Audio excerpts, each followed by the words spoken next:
Hola familia humana, espero que estéis vibrando muy alto. Imagina esto, por favor. Sales de casa, camino al trabajo, o a dar un paseo, o a comprar, llegas a la calle y nada más pisarla, ves una cámara que te enfoca. Sigues andando y las cámaras de seguridad se van sucediendo una detrás de otra. Intenta ponerte en situación. ¿Te sientes seguro o te sientes observado? ¿Sientes que los malos cada vez lo van a tener más complicado para delinquir? ¿O sientes por el contrario que están invadiendo tu privacidad y te están monitorizando a tiempo real, observando cada uno de tus pasos? ¿Qué haces? ¿Con quién estás? ¿A dónde vas? Y este es el debate, ¿eh? Uno de los grandes debates que ahora mismo hay sobre la mesa. Seguridad contra privacidad. ¿Qué pesa más en la balanza para ti?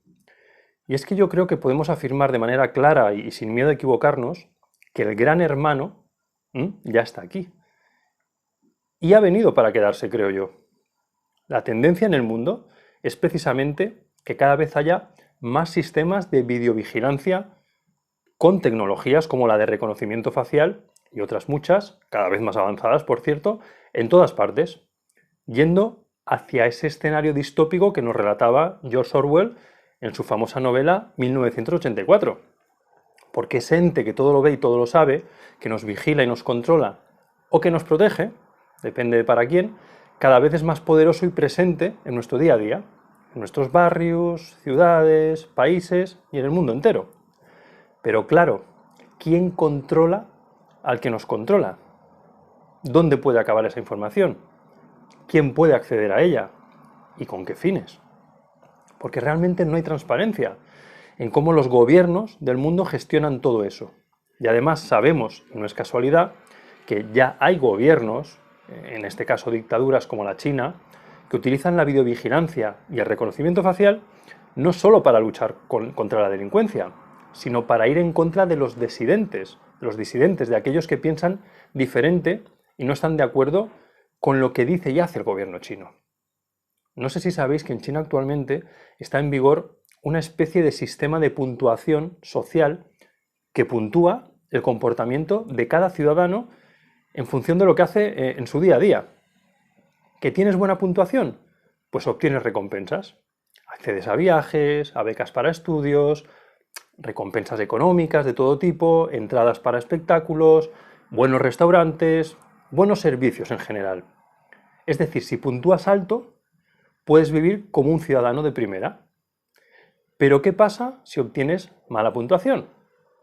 Pues que entonces llegan los castigos, las multas, las prohibiciones para viajar, el acceso a Internet lento o no acceso a Internet, la prohibición de ayudas públicas o de ayudas privadas, porque tampoco pueden solicitar préstamos, etcétera, etcétera. ¿Te gustaría vivir en un lugar así?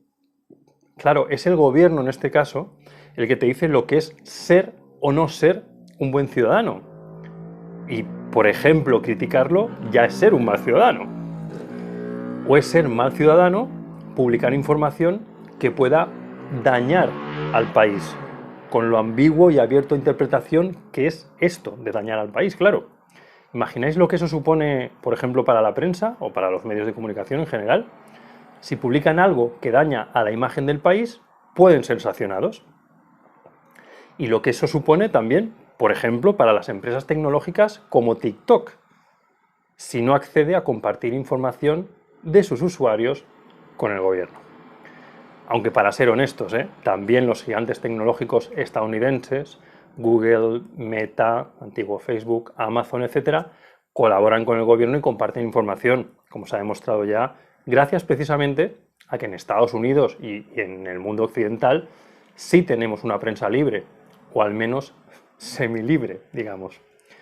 En todo caso, volviendo a este sistema de puntuación chino, esto llega a límites ya realmente distópicos a la altura de 1984, en esos casos que no son pocos, de personas que acaban en centros de reeducación para convertirlos en buenos ciudadanos, que sencillamente y sobre todo no critiquen al poder.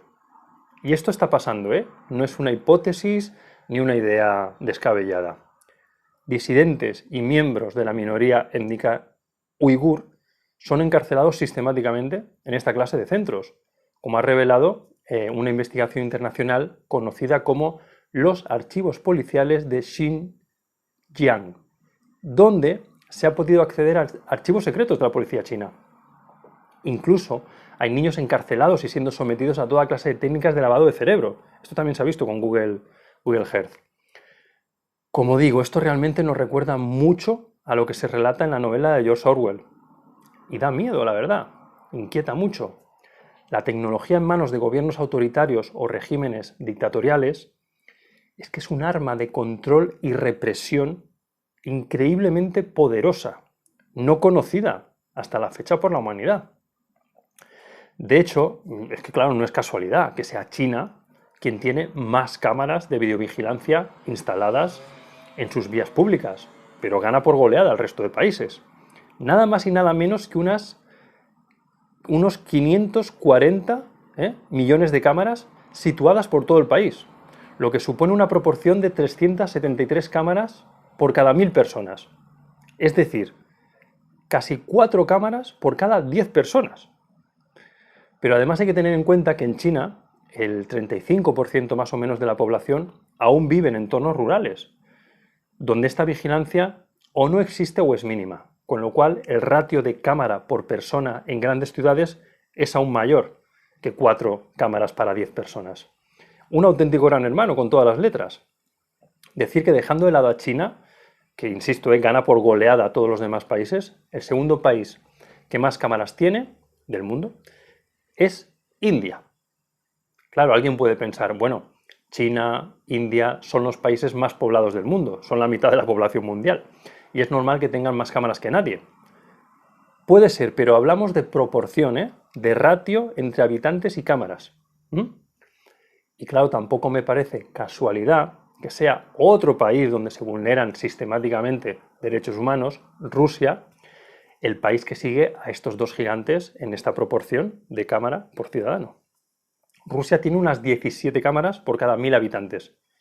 Pero también vemos como en lugares donde no hay libertad de expresión, insisto, como en Rusia, y donde los regímenes son autoritarios, aparecen más y más cámaras.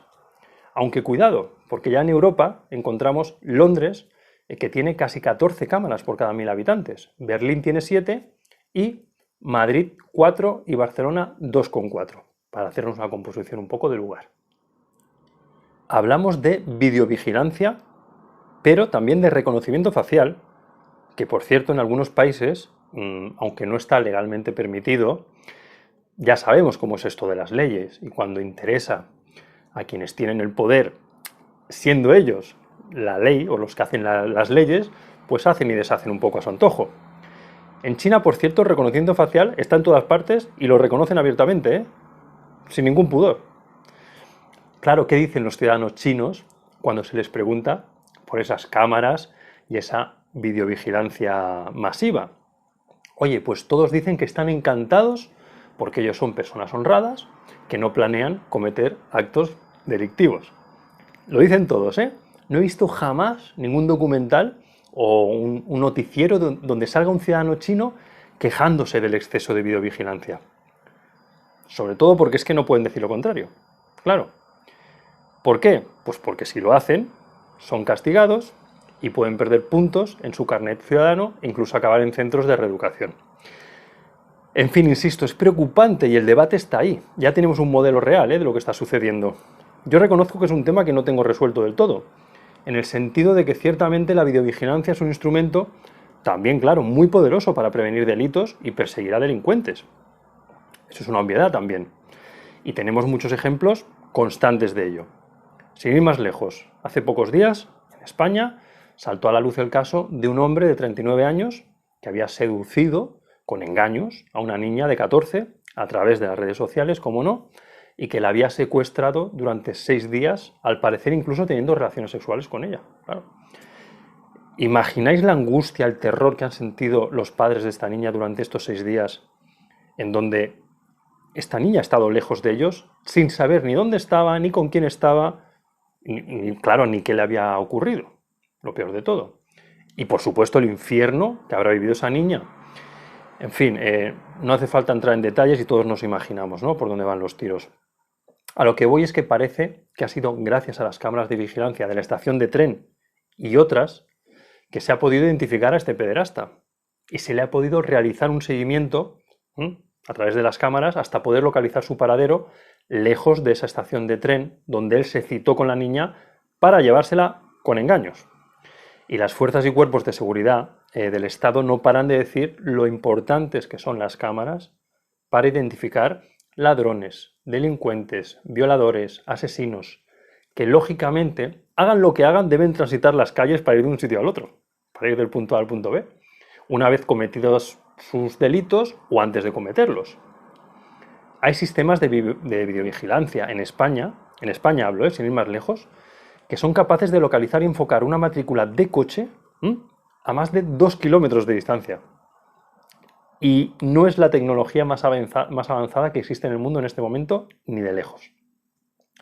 Así que tú puedes estar en el punto A y te pueden estar observando desde un punto B que tú evidentemente ni eres capaz de divisar.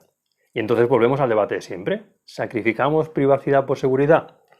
Si yo soy un ciudadano normal, que no delinco, que no vulnero la ley, ¿debo preocuparme o sentirme seguro?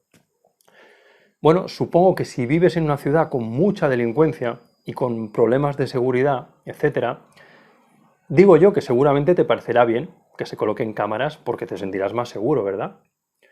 Pero si vives en un sitio tranquilo, donde no pasa nada malo y se puede pasear a cualquier hora por la calle, sin temor a que te roben o te asalten, etc., pues seguramente estarás en contra porque pensarás sencillamente que no son necesarias.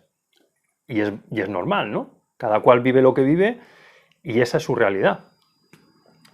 Y bueno, ya para acabar, sinceramente, ya hace mucho que hemos renunciado a nuestra privacidad. Lo que pasa es que quizás no somos conscientes de ello. Por el hecho de tener todo el día a nuestro lado un dispositivo móvil con un micro permanentemente activado y por el que se nos puede escuchar y con varias cámaras que pueden grabar sin que nosotros seamos conscientes de ello y con geolocalización permanente que sabe dónde estamos y con quién en todo momento. Y además que conoce nuestros gustos, nuestras preferencias, de todo tipo, las páginas que visitamos, lo que compramos. En fin, sin contar que las Alexas y los Echos y otros dispositivos que colocamos en casa también de nuevo nos están escuchando permanentemente. Y es que ha habido muchos sustos al respecto, muchas filtraciones de esas escuchas que pensamos que se producen en la intimidad de nuestro hogar. En fin, lo que quiero decir es que la tecnología avanza y avanza a una velocidad de vértigo y, como pasa siempre, dependerá de quién y cómo la use y cuáles sean los límites legales, el marco legal que condiciona su uso. Y ahí, como siempre digo, los ciudadanos debemos estar informados y activos y generar un debate, una opinión reflexiva para ser una voz importante en todo esto e implicarnos en lo que está sucediendo, porque sabemos que el poder, sea democrático o autoritario, quiere ejercer el poder. El poder quiere ejercer cuanto más el poder y de la manera que considere oportuna, pisoteando muchas veces los derechos de las personas o de los rivales políticos, económicos, etc. Y de verdad que viene un mundo donde la tecnología va a ser, y ya es, yo creo, el centro de casi todo. Y sin controles éticos, morales, transparentes, puede ser un arma de destrucción masiva, como por ejemplo ya están alertando muchos expertos en inteligencia artificial en relación al uso cada vez más masivo y al crecimiento exponencial de estas inteligencias artificiales. Bueno, siempre digo que la tecnología nos está convirtiendo en niños pilotando cohetes espaciales, sin la preparación y sin la conciencia necesaria para hacerlo, sin el tiempo necesario para aprender a utilizarlos y ver sus peligrosos riesgos potenciales. Y cuando esto ocurre, lo normal es estrellarse. Pero desde luego, volviendo al tema de hoy, insisto, creo que la videovigilancia ha venido para quedarse y va a crecer y crecer más en nuestras calles. Sin ir más lejos, en Francia, Macron prepara un gran despliegue de sistemas de videovigilancia con algoritmos movidos por inteligencia artificial de ultimísima generación para los próximos Juegos Olímpicos de París de 2024, que ya ha recibido muchas críticas por lo invasivo de esta tecnología. En fin, veremos qué sucede.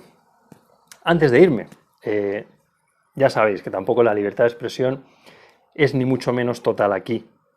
Y de hecho se han cerrado y se siguen cerrando canales en los que hablamos, bueno, pues de temas alternativos, de diferentes enfoques alternativos, por así decirlo.